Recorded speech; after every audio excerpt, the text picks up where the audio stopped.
Okay, so yesterday we saw an example on how to transform with logarithms, but sometimes the relationship between y and x is based on repeated multiplication by a constant factor. That is, each time x increases by 1 unit, the value of y is multiplied by b. An exponential model of the form y equals a times b to the x describes such multiplicative growth. So that's an exponential equation. If we take the logarithm of both sides, we're able to use the log rules by making it the log of a plus the log of b to the x.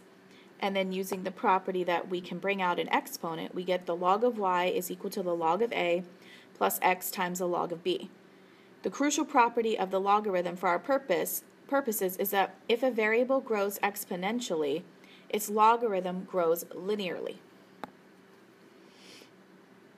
So, for example, Gordon Moore, one of the founders of Intel Corporation, predicted in 1965 that the number of transistors in an integrated circuit chip would double every 18 months.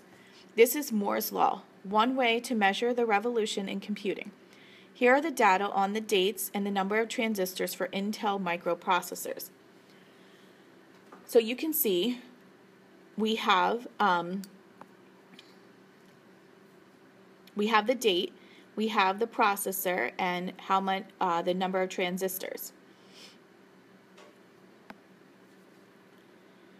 Figure 12.17 shows the growth in the number of transistors on a computer chip from 1971 to 2010.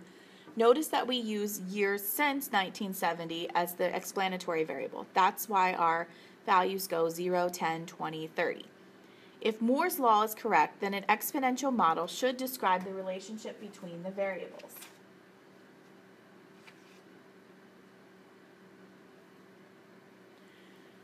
I'm actually going to have you watch the video, the third video on this lesson to go over this example in better detail.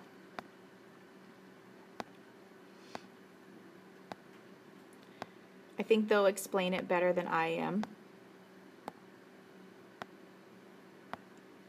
And we can then talk about this in class. So just to keep in mind, what we're trying to do is we are taking data that is not linear and we're trying to do some kind of algebra to it, basically, so that we can make it linear. And once we can do that, once we transform it, then we can create our linear regression line and make predictions.